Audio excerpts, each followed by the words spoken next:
ओम शांति। आज की मुरली है 4/12/2024 की।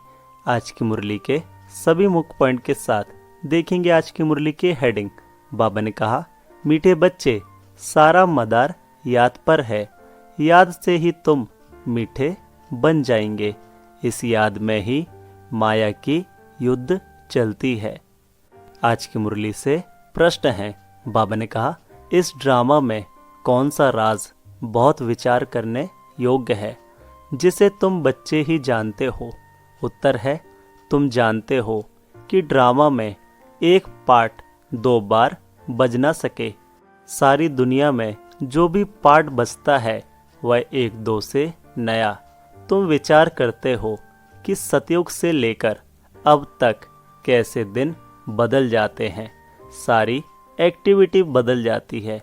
आत्मा में 5000 वर्ष की एक्टिविटी का रिकॉर्ड भरा हुआ है, जो कभी बदल नहीं सकता। यह छोटी सी बात तुम बच्चों की सिवाय और किसी की बुद्धि में नहीं आ सकती। अब देखेंगे आज की मुरली के सभी मुख्य पॉइंट। पहला पॉइंट बाबा ने सुनाया, ध्यान से सुनेंगे।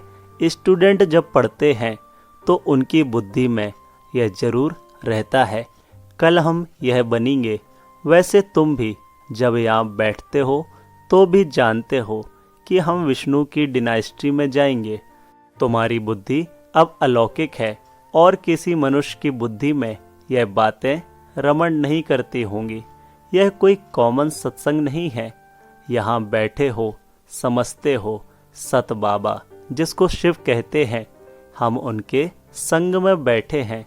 शिव बाबा ही रचता है, वही इस रचना के आदि मध्य अंत को जानते हैं, वही यह नॉलेज देते हैं। जैसे कल की बात सुनाते हैं, यहाँ बैठे हो, यह तो याद होगा ना। हम आए हैं रिजुविनेट होने, अर्थात यह शरीर बदल दैवी शरीर लेने। आज की मुरली से दूसरा मुख्य पॉइंट है, ध्यान से सुनेंगे। बाबा ने कहा, बच्चे कहते भी है, बाबा हम आपको याद करते हैं, परंतु माया का एक ही तूफान नीचे गिरा देता है। नंबर 1 तूफान है देह अभिमान का, फिर है काम, क्रोध, लोभ, मोह का। बच्चे कहते हैं, बाबा हम बहुत कोशिश करते हैं याद में रहने की, कोई बिघन ना आए, परंतु फिर भी तूफान आ जाते हैं। आज क्रोध का, कभी लोभ का तूफान आया।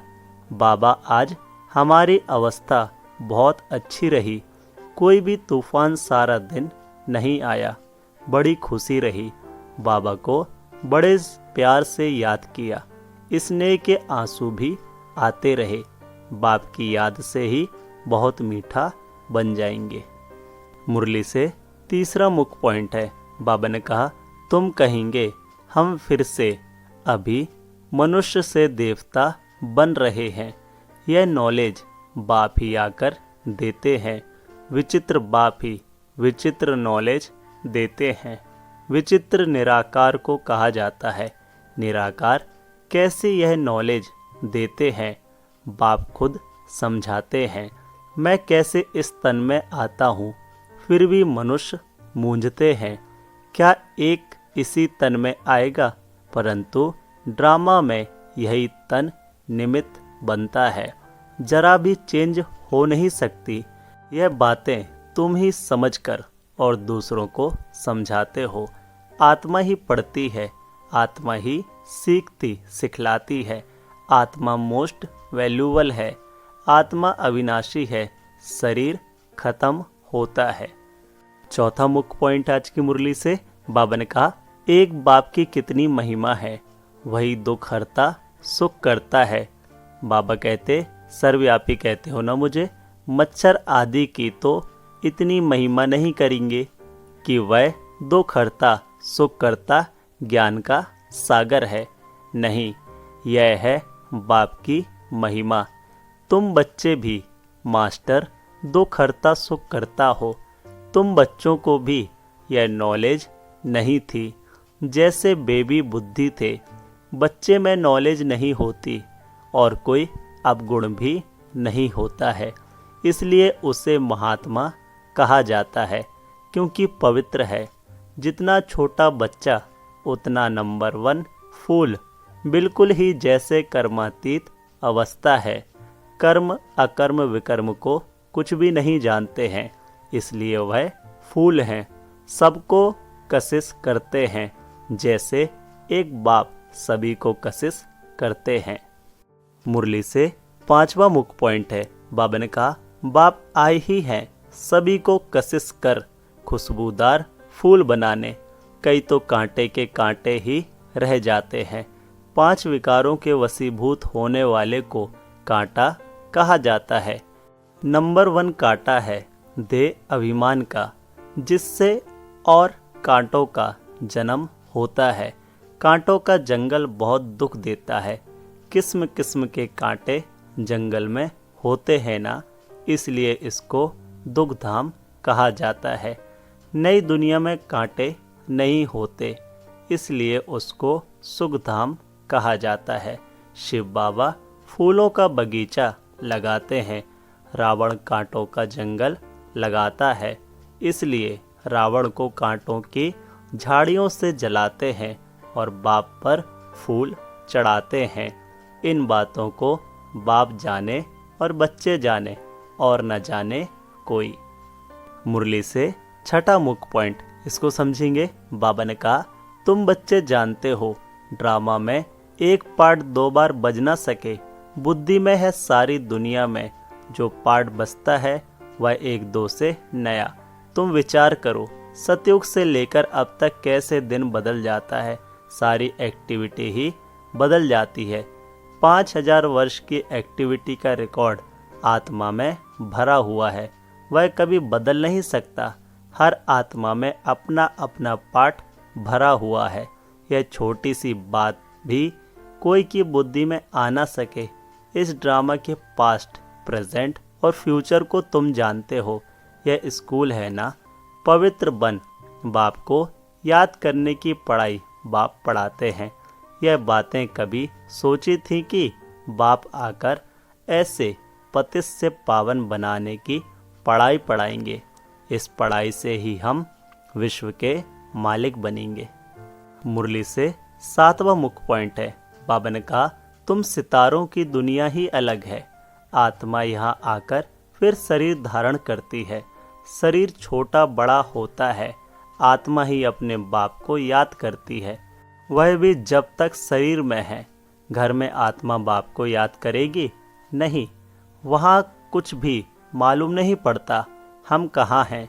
आत्मा और परमात्मा दोनों जब शरीर में हैं, तब आत्माओं और परमात्मा का मेला कहा जाता है।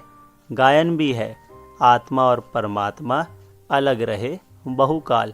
कितना समय अलग रहे, याद आता है? कितना समय अलग रहे? सेकंड सेकंड पास होते 5000 वर्ष बीत गए। फिर 1 नंबर से शुरू करना है, एक्यूरेट हिसाब है। मुरली से 8वां मुख्य पॉइंट है। बाबा ने कहा, तुम अब मेहनत कर रहे हो कि विनाश के बाद फिर सजाएं ना खाएं। अगर विकर्म विनाश नहीं होंगे तो सजाएं भी खाएंगे और पद भी नहीं मिलेगा।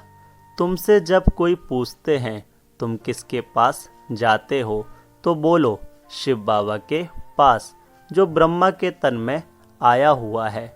यह ब्रह्मा कोई शिव नहीं है।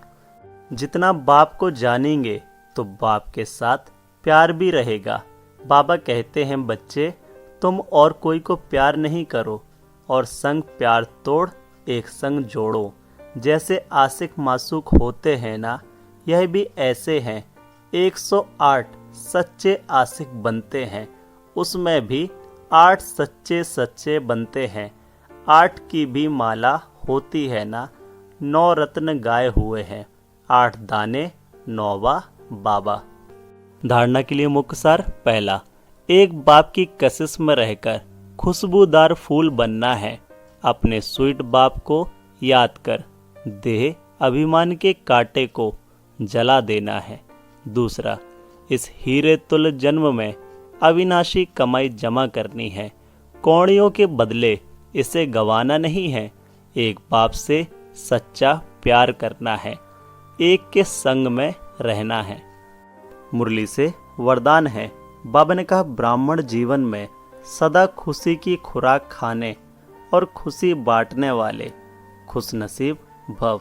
डिटेल है, इस दुनिया में अब ब्राह्मणों जैसा खुशनसीब कोई हो नहीं सकता, क्योंकि इस जीवन में ही आप सबको बाप दादा का दिल तख्त मिलता है।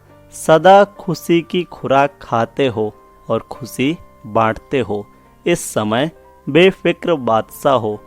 ऐसी बेफिक्र जीवन सारे कल्प में और किसी भी युग में नहीं है। सतयुग में बेफिक्र होंगे, लेकिन वहाँ ज्ञान नहीं होगा। अभी आपको ज्ञान है, इसलिए दिल से निकलता है, मेरे जैसा खुशनसीब कोई नहीं।